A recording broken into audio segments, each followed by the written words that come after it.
I remember grilling hamburgers and hot dogs for a church function.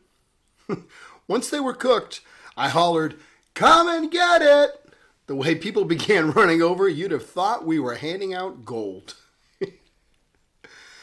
Yeah, some things on earth are worth running for.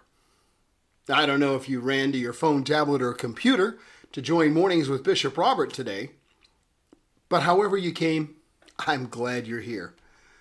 My goal is to introduce people to the Jesus they never knew and help them get to know him and his word personally and better. So if our time together today speaks to your heart, let me invite you to like, subscribe, and share it with a friend. So grab a cup, lift it up, and let's jump into today's topic.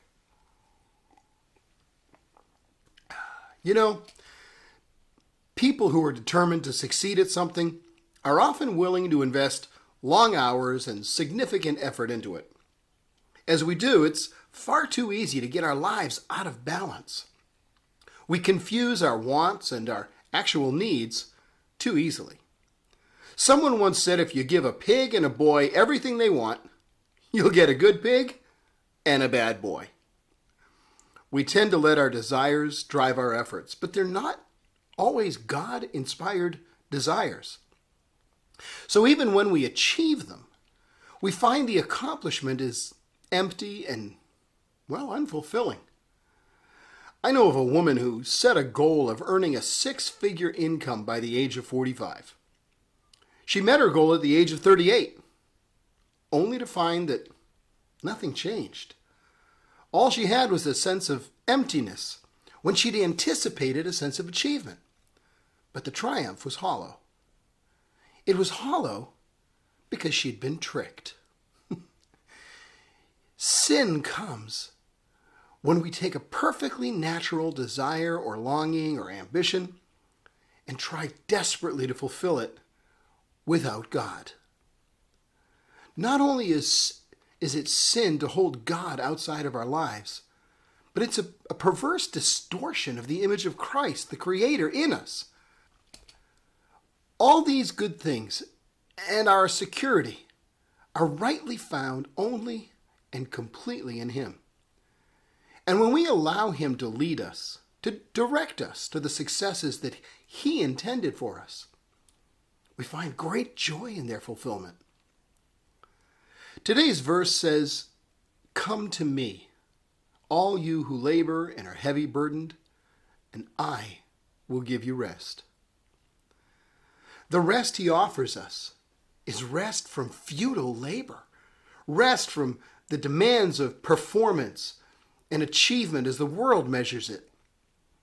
His ways are not ours. But as we pursue what He calls us to pursue, we find that He's already placed the perfect skills and gifts and desires and understanding in us so that we can excel at that which He has designed us to do. Have you ever heard the expression that someone was born to a certain thing? The phrase is the embodiment of walking in the calling and gifting of God. He created good works for you and I to walk in. And He created them long before you ever existed. God knows precisely what He's created you to be and to do. And since He does, He's given you the exact mix of spiritual gifts and abilities that you need to succeed. Will they need to be discovered and developed? Of course. But the most fulfilling thing in the world you'll ever do is the thing He created you for. Nothing will satisfy the longing of your heart the way that will. Now, it can be very tough to focus on the right goal. We hold back because we don't have the heart to seek Him or the determination to press on and take hold of that for which Christ Jesus took hold of us. We get distracted. We settle for second or third or ninth best. C.S. Lewis, a renowned 20th century Christian author, said it best.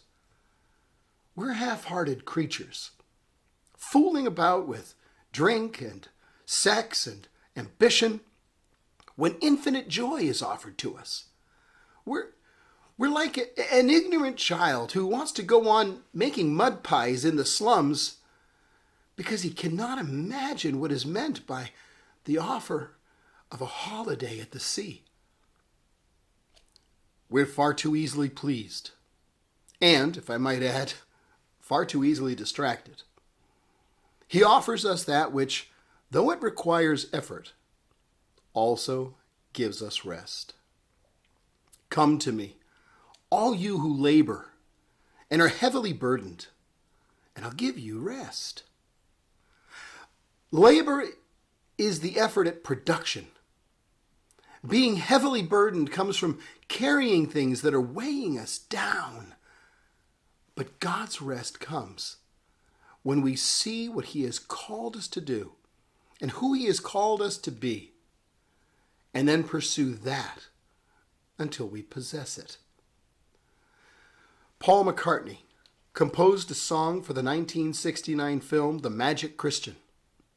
By the way, trust me when I tell you that the only thing Christian about the film is the inclusion of that word in its title.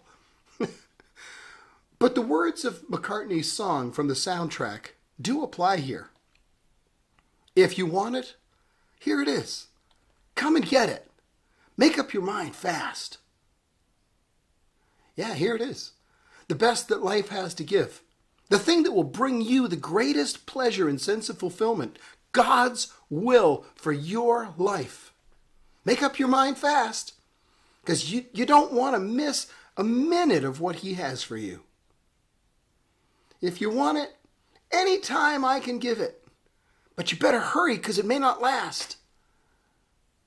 God will open the way to you whenever you turn to Him.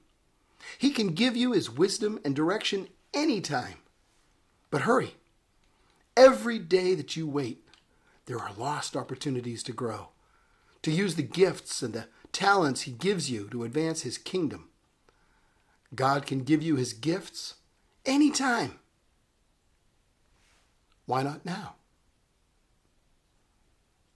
Come to me, all you who labor and are heavily burdened, and I'll give you rest.